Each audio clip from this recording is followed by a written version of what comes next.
ओम नमो भगवते वासुदेवाय। द्वादशोऽध्याय। श्रीभगवानुवाच शुणी उद्धवर वचन कहन्ति श्रीमधुसूदन तू ଯାହା କରୁଛୁ ପ୍ରଶ୍ନ जीव आत्मार तत्वज्ञान जीवर बद्ध मोक्ष बेनी विचार जेते शास्त्र घेनी केबे हे न पाइता अंत एणु से बोलाई अनंत वस्तु विचारे बद्ध मोक्ष ए जीवकु न लागे प्रत्यक्ष जन्म मरण शोक मोह दुख सुख दुख आदि संशय केवल माया भ्रम एहि एणे जीवर भेद नाही स्वप्ने देखन्ति प्राणी जाहा निद्रा बोधने सर्व माया विद्या अविद्या मोर देह बध्य मोक्ष माया मोह ए चारि मध्ये मोर अंशे जीवन स्वरूप प्रकाशे अविद्या बले बंदी होई हीनकु मति भावे गृही तेणु भ्रमई माया भ्रमे कर्मे अर्जित पथ श्रमे जन्माई माया मोहंकारे निज महिमा न सुमरे स्वभावे निर्दोतार मुक्त यद्यपि जीव विद्या युक्त निज स्वभावे रहे धीरे परम आनंद विहरे एणु बेनी अंश हुए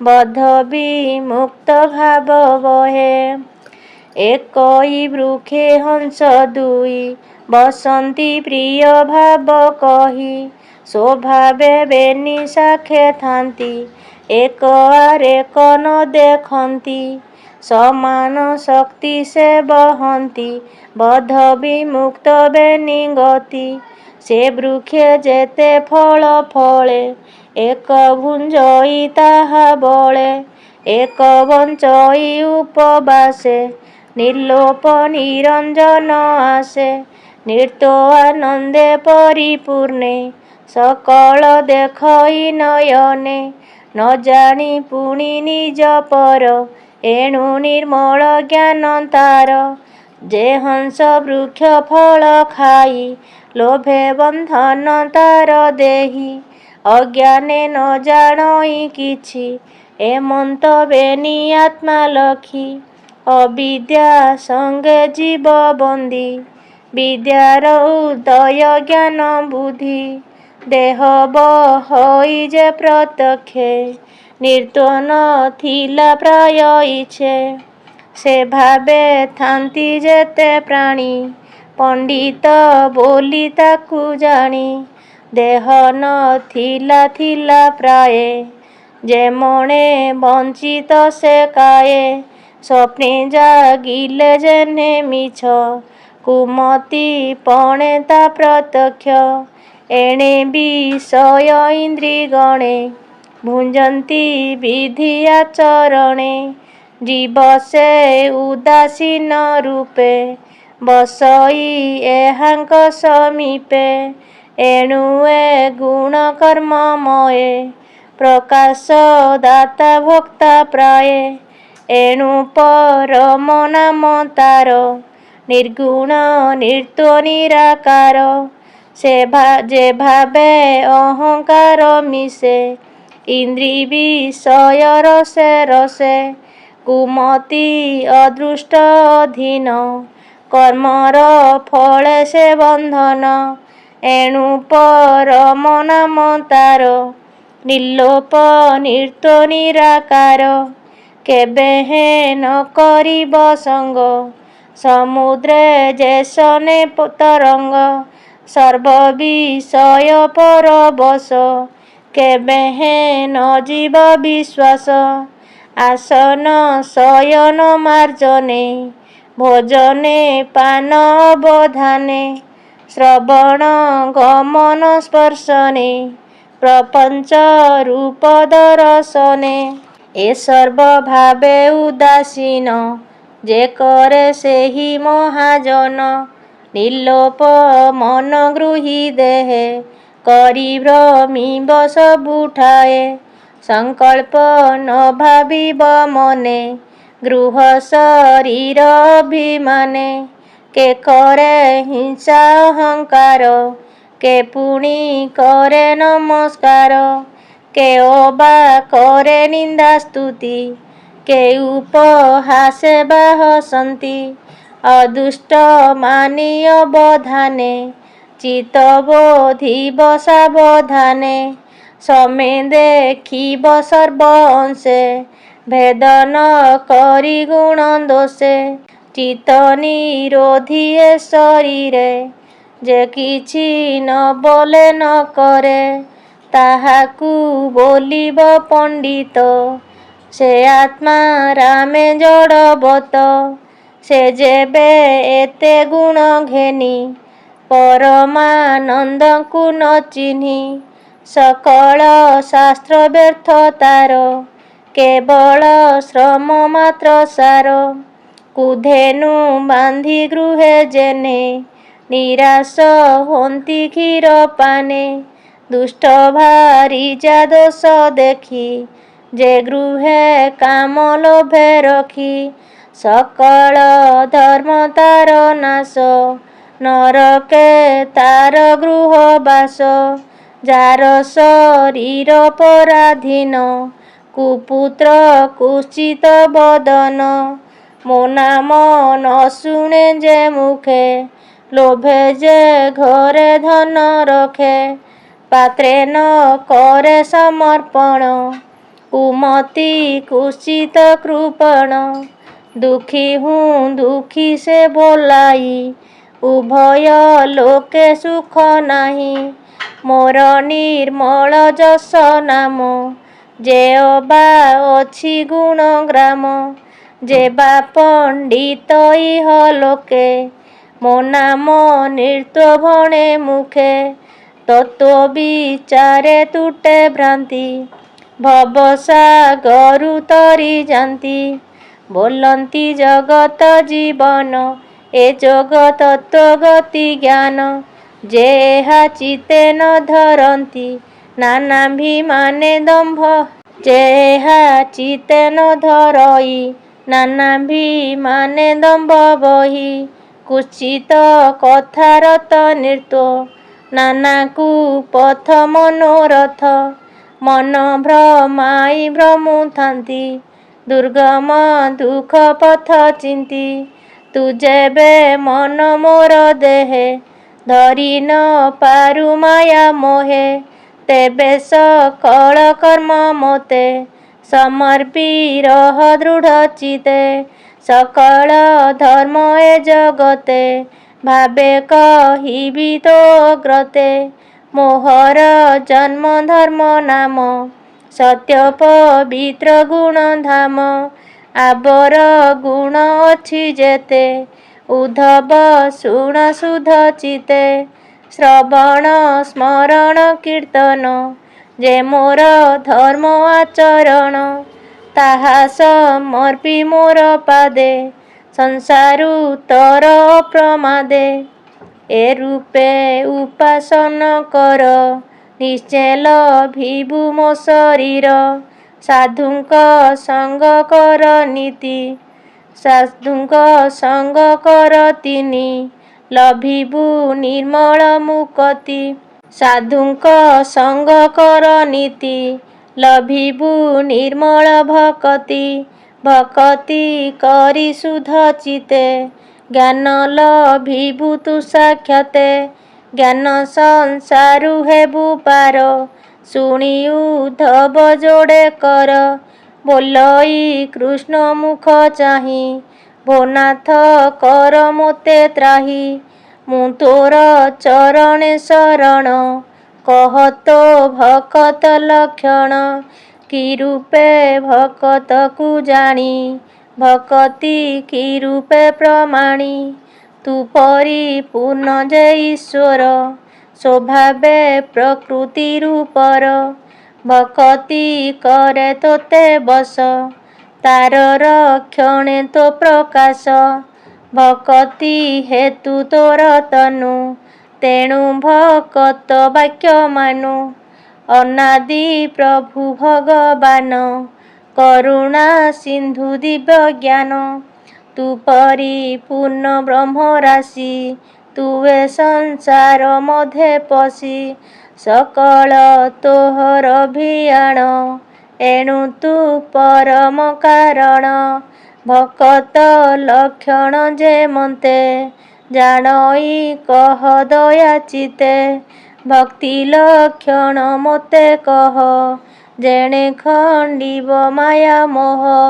ଶ୍ରୀ ଭଗବାନ ବାଚ ଏମନ୍ତେ ଉଦ୍ଧବର ବାଣୀ ଶୁଣି କହନ୍ତି ଚକ୍ରପାଣି ସମଦର୍ଶୀ ସତ୍ୟ ସାର ଶୁଦ୍ଧ ବିବେକ ମତି ଯାର ଦ୍ରୋହ ବର୍ଜିତ ଶାନ୍ତି ପର ତ୍ୟାଗ ସ୍ୱଭାବ ମୋହି ଧୀର କୃପାଳ ସର୍ବଲୋକ ହିତ ସୂଚି ପବିତ୍ର ଦୃଢ଼ ବ୍ରତ ଅଳ୍ପ ଭଜନେ ମନ ସ୍ଥିର ମୃଦୁ ପ୍ରସନ୍ନ ଗତି ସ୍ୱର ସଂକଳ୍ପ ମାନି ଆନନ୍ଦ କବି ପଣ୍ଡିତ ସୁଧ ବୁଧ ଚିତ ସଂକଳ୍ପ ଅପ୍ରମାଦି ଗଭୀର ଚିତ ଧୀର ବୁଦ୍ଧି ଏ ବୈଷ୍ଣବର ଲକ୍ଷଣ ସତ୍ୟାଦି ଏକବିଂଶ ଗୁଣ ଏତେ ଲକ୍ଷଣ ଲକ୍ଷ ଯହିଁ ନିଶ୍ଚୟ ବୈଷ୍ଣବଟି ସେହି ଏ ରୂପେ ଦୋଷ ଗୁଣ ଯେତେ ନିର୍ଣ୍ଣୟ କରି ଶାସ୍ତ୍ର ମତେ ସକଳ ଧର୍ମ ତେଜି ଚିତେ ଯେ ମୋତେ ଭଜେ ଦୃଢ଼ ବ୍ରତେ ଜାଣି ନ ଜାଣି ମୋ ମହିମା ଭଜନ୍ତି ଭକତ ଉପମା ବିଚାରି ସର୍ବଧର୍ମ ତେଜେ ମୋତେ ଏକାନ୍ତ ଭାବେ ଭଜେ ମୋର ମଧୁର ରୂପ ଦେଖି ସକଳ ସୁନ୍ଦର ଉପେକ୍ଷୀ ବେଗେ କରିବ ଦର୍ଶନ ସ୍ପର୍ଶନ ଅର୍ଜନ ବନ୍ଦନ ବେଗେ କରିବ ଦର୍ଶନ ସ୍ପର୍ଶନ ଅର୍ଜନ ବନ୍ଦନ ବେଗେ କରିବ ଦର୍ଶନ ସ୍ପର୍ଶନ ଅର୍ଚନ ବନ୍ଦନ ନାନା ପ୍ରକାରେ ସେବା ଯେତେ କରିବ ଶୁଦ୍ଧ ଭାବେ ଚିତେ ମୋର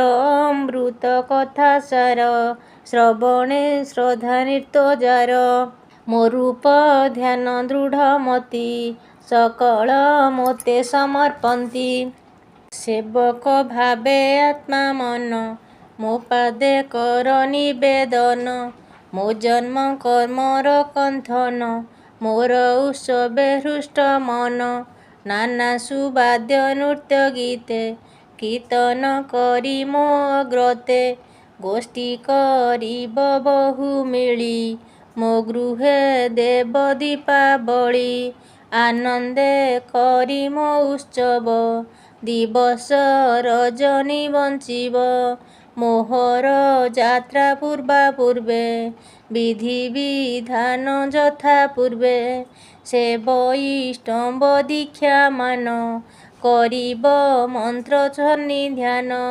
ବୈଷ୍ଣବ ଲକ୍ଷଣ ମୋ ବ୍ରତ ସେ ରୂପେ ଥିବ ଦୃଢ଼ ଚିତ ଗୃହେ ସ୍ଥାପିବ ରୂପ ମୋର ଅତି ବିଚିତ୍ର ମନୋହର ଆପଣା ହସ୍ତେ ନିର୍ମାଣିବ ନୋହିଲେ ପରେ କରାଇବ ନାନା କୁସୁମ ବନ ରୋପି ସୁସ୍ୱାଦୁ ଫଳ ବୃକ୍ଷ ସ୍ଥାପି ମାର୍ଜନୀ ଘେନି ନିଜ କର ମାର୍ଜନା କରିବ ମୋ ପୁର ଗୋମୟେ ଲିପିବ ମୋ ପୁର ନାନା ମଣ୍ଡଳ ମନୋହର ବାଳକ ଗୃହେ ଯେହ୍ନେ ଦାଣ୍ଡେ ଲିପନ୍ତି ନାନା ଚୂର୍ଣ୍ଣ ପିଣ୍ଡେ ନାନା କୈତବ କୂଟ ଦମ୍ଭ ମନେ ନ କରିବ ଆରମ୍ଭ ଏ ଆଦି ଗୁଣ କର୍ମ ଯେତେ ସାଧବ ଗୃହାରମ୍ଭ ମୋତେ ମୋ ପ୍ରୀତି ଅର୍ଥେ କର୍ମ କରି ମୋର ଚରଣ ଚିତେ ଧରି। ଯେ ପୁଣ୍ୟ ଆପଣେ କରିବ କେବେ ହେଁ ପରେ ନ କରିବ। ଯେ ଦ୍ରବ୍ୟ ମୋତେ ସମର୍ପିବ ପୁଣି ଗ୍ରହଣ ନ କରିବ। ମୋ ଦ୍ରବ୍ୟ ଅଧିକାର ଯେତେ କେବେ ହେଁ ନ ଧରିବ ଚିତେ। ଆମ୍ଭର ପ୍ରିୟ ବସ୍ତୁ ଯେତେ କେବେ ହେଁ କଳ୍ପିବ ଚିତେ। ଯେ ବା ମିଳିବ ଅକସ୍ମାତେ ଆନନ୍ଦେ ସମର୍ପିବ ମୋତେ। ମୋର ପ୍ରସନ୍ନେ ତାର ଫଳ ହୋଇବ ଅତ୍ୟନ୍ତ ନିଶ୍ଚଳ। ମୋର ମନ୍ଦିର ମନୋହର କରିବ ବିଚିତ୍ର ସଂସ୍କାର। ମୋତେ ପୂଜିବ ଯେତେ ସ୍ଥାନେ ଶୁଣ ଉଦ୍ଧବ ସାବଧାନେ। ଗୁରୁ ବ୍ରାହ୍ମଣ ମୁନି ରବି ଗଗନ ପବନ ପୃଥିବୀ ଜଳ ବୈଷ୍ଣବ ହୃତାସନ। ଜଳ ବୈଷ୍ଣବ ହୁତାସନେ ବିଷ୍ଣୁ ପୂଜିବ ଏତେ ସ୍ଥାନେ।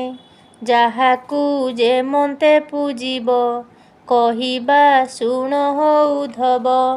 ଶୀତଳ ଜଳ ତୃଣ ଦାନେ ଗୁରୁଙ୍କୁ ପୂଜିବ ଗୋସ୍ଥାନେ। ଅତିଥି ମୋତେ ନାନା ଦ୍ରବ୍ୟ ବିପ୍ର ପୂଜିବ ବିଷ୍ଣୁ ଭାବେ। ଅତିଥି ମୋତେ ନାନା ଦ୍ରବ୍ୟେ ବିପ୍ର ପୂଜିବ ବିଷ୍ଣୁ ଭାବେ। ମୁନି ପୂଜିବ ମନ୍ତ୍ର ତନ୍ତ୍ରେ ସଂସ୍କାର ଦ୍ରବ୍ୟ ବେଦ ମନ୍ତ୍ରେ। ପବିତ୍ର ଦ୍ରବ୍ୟ ପୁଷ୍ପ ଅର୍ଘ୍ୟେ ଛବି ପୂଜିବ ବିଷ୍ଣୁ ଭାବେ। ଆକାଶ ବନ ହୃଦେ ଧରି ଧ୍ୟାନେ ପୂଜିବ ନର ହରି। ପବନ ଗନ୍ଧ ମଦନେ ପୂଜିବ ଚିତ୍ତ ସାବଧାନେ। ଅଭିଗ ମନ ଅନୁଯାନେ ଅନ୍ନ ଭୋଜନ ଜଳପାନେ। ଜଳେ ପୂଜିବ ମୋତେ ଭାବେ ବିବିଧ ଜଳମୟ ଦ୍ରବ୍ୟେ। ଆମ୍ଭର ସଂସ୍କାର ଅନଳେ ଘୃତ ରନ୍ଧନ ତରୁ ତିଳେ। ଅଗ୍ନି ପୂଜିବ ମୋର ଧ୍ୟାନେ ନିର୍ମଳ ନିଶ୍ଚିନ୍ତ ଭୁବନେ। ସକଳ ଭୂତେ ମୁଁ ବସଇ ଅନ୍ତରେ ଅନ୍ତର୍ଯ୍ୟାମୀ ହୋଇ। ଏଣୁ ଅନନ୍ତ ରୂପେ ମୋତେ ଧ୍ୟାନେ ପୂଜିବ ସର୍ବଭୂତେ। ଆତ୍ମାକୁ ଆତ୍ମା ଭାବେ ଧ୍ୟାଇ ପୂଜିବ ନାନା ଭୋଗ ଦେଇ। ଏ ବିଧି ମୋତେ ନାନା ଠାବେ ମୋତେ ପୂଜିବ ପ୍ରିୟ ଭାବେ। ଯେତେ କହିଲି ପୂଜା ସ୍ଥାନେ ମୋତେ ପୂଜିବ ଏ ବିଧାନେ। ନୀଳଜୀ ମୁତ କଳେବର ରାଜୀବ ଲୋଚନ ସୁନ୍ଦର। ଶଙ୍ଖ ନଳିନ ଚକ୍ର ଗଦା ଚତୁର ଭୁଜେ ଶୋହେ ସଦା। ସୁବର୍ଣ୍ଣ ବନମାଳା କଣ୍ଠେ ରତ୍ନ ମେଖଳି କଟି ତଟେ। ଶ୍ରବଣେ ମକର କୁଣ୍ଡଳେ ଯେସନେ ଗଗନ ମଣ୍ଡଳେ। ରବି ଶଶାଙ୍କ ବିରାଜଇ ଏମନ୍ତେ ଧ୍ୟାନେ ମନ ଦେଇ। ଏ ବିଧି ମୋତେ ପୂଜା କରି ମୋ ରୂପ ମନେ ଅବଧାରି। ମୋ ଭାବେ ଥିବ ନିରନ୍ତରେ ଶୁଣ ଉଦ୍ଧବ କହୁ ତୋରେ। ତୀର୍ଥ ଗମନ ଯଜ୍ଞ ଦାନ କୂପ ତଡ଼ାଗ ହେବ ସ୍ଥାନ। ଏ ଆଦି କର୍ମ କରି ଯେତେ ମୋ ପାଦେ ସମର୍ପିବ ଚିତେ। ଏ ରୂପେ ପୂଜି ମୋ ଚରଣେ ହୃଦେ ଭକତି ଦୃଢ଼ ମନେ। ନିରତେ ଥାଇ ସାଧୁ ସଙ୍ଗେ ନିର୍ମଳ ଭକ୍ତି ଯୋଗ ମାର୍ଗେ। ଏ ଭାବେ ପ୍ରାଣୀ ମୋତେ ପାଇ ଏ ବିନୁ ଅନ୍ୟ ଗତି ନାହିଁ। ଯେଣୁ ତୁ ମୋର ନିଜ ବାସ ତୋତେ କହିଲି ଉପଦେଶ। ଆଉ କହିବି ମୁହିଁ ଯେତେ ଶୁଣ ଉଦ୍ଧବ ଏକ ଚିତେ। ବୋଲଇ ଦାସ ଜଗନ୍ନାଥ सुजने चिन्ति भागवत कृष्ण वचन एकादशे जेय बा उद्धव उद्देश्ये सुजने शुण कर्ण फुटे तरिब संसारु निकटे इति श्रीमद्भागवते महापुराणे पारमहंस्या संहिताय 82 एकादश स्कंदे श्रीकृष्ण उद्धव संवादे नाम द्वादशोऽध्याय। ओम नमो भगवते वासुदेवाय।